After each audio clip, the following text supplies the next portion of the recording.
Welcome to Season 3 of the Law Firm Data Governance Podcast. I'm CJ Anderson, founder of Iron Carrot, and I'm excited to share more of what I've learned in my 20 plus years of working with information and data in law firms. In this third season, Be the Best Data Governance Lead You Can Be, I'll move beyond the what of Season 1 and the why of Season 2 by introducing some of the how and the who. Over the 10 episodes in this season, I'll share what I've learned about using a bottom-up approach to achieve your data governance deliverables. I will be talking you through the specific skills and knowledge that can help you be a successful law firm data governance lead.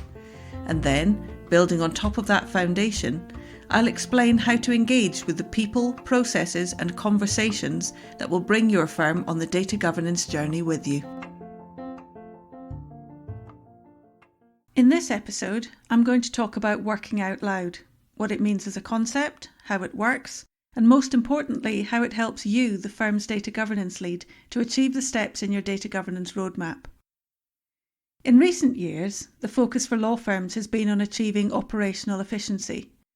Most law firms review each business service in turn, and any documented processes start and stop at the function's borders. But data doesn't sit neatly in functional groupings. Strategic management of data focuses on activities necessary to ensure competitive positioning and takes a cross-functional view of data and data management processes. This operational focus on managing data in functional silos has the unintended consequence of minimizing communication between teams. The lack of transparency means that no one understands the decision-making process behind operational data management decisions, even for data they're interested in. This lack has a massive impact on culture. Without transparency and communication, there can be no trust. So what can you do as the data governance lead to improve the firm's data by building transparency and communication to create that trust? You can work out loud and encourage everyone in each of your data governance framework groups to do the same.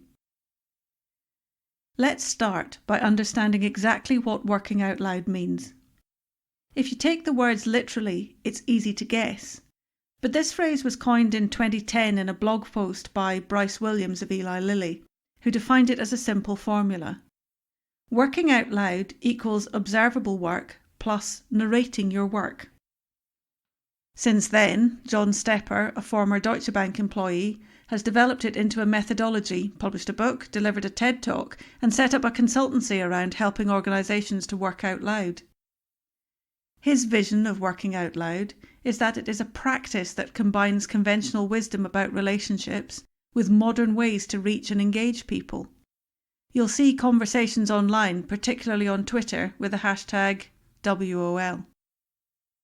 The 5 revised elements in John Stepper's third iteration of working out loud are relationships, generosity, visible work, purposeful discovery, and a growth mindset, all of which adds up to become working out loud.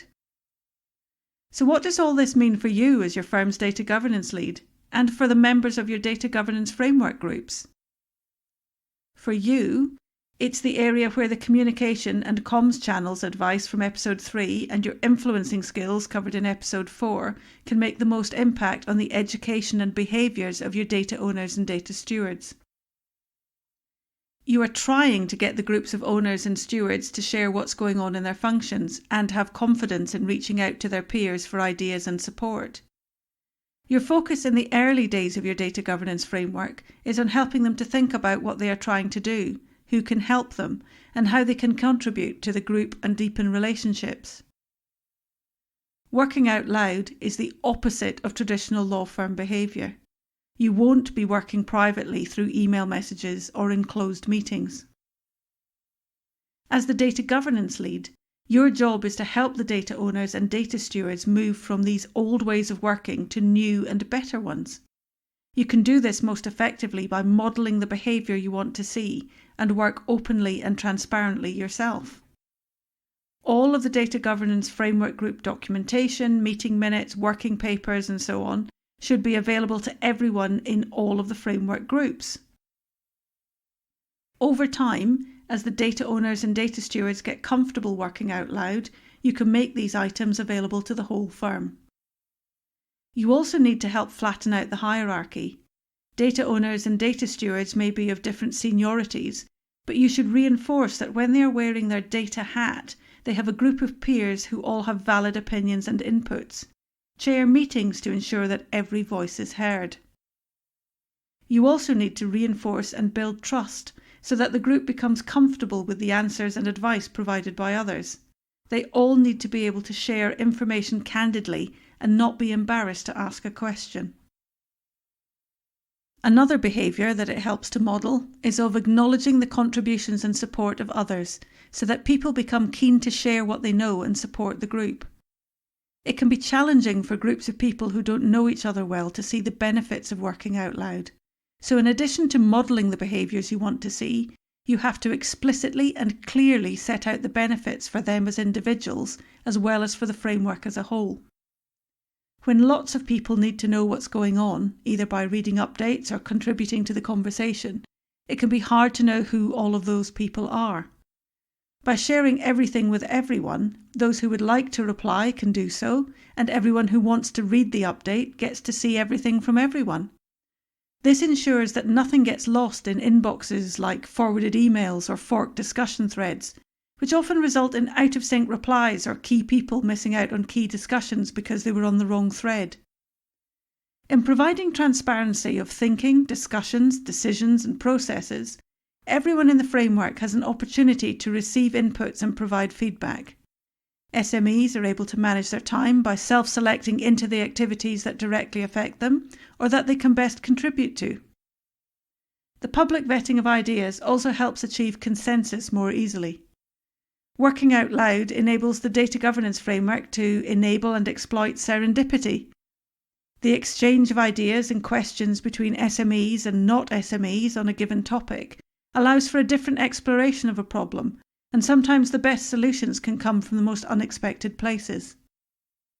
In addition, working out loud allows you to keep a clear record of discussions by maintaining a single thread and making it open to all who have an interest. This won't always be to a chat forum or a blog page. It might be another collaboration space like OneNote, MS Teams, even a shared PowerPoint deck. As long as everyone can find it and it can be referred to in branch discussions, you'll keep working out loud. So working out loud means sharing everything with everyone, encouraging data stewards and data owners to embrace a growth mindset and give it a go, no matter how uncomfortable or bumpy it feels at first. This will have a significant impact on the cohesiveness of the data governance framework groups and their ability to deliver the firm's data goals. Building trust rapidly between teams that aren't used to working together is much easier when they're all feeling the same way and can be encouraged to be open to sharing more in a safe space. Working out loud is a behavioural and a communication change that leads to rapid success for your data owners and data stewards, making your job as data governance lead that much easier to do.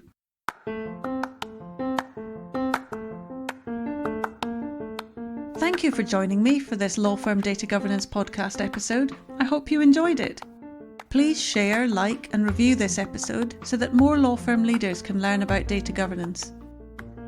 This was the last episode of Season 3, which explored how to be your best data governance lead self by using a bottom-up approach to data governance.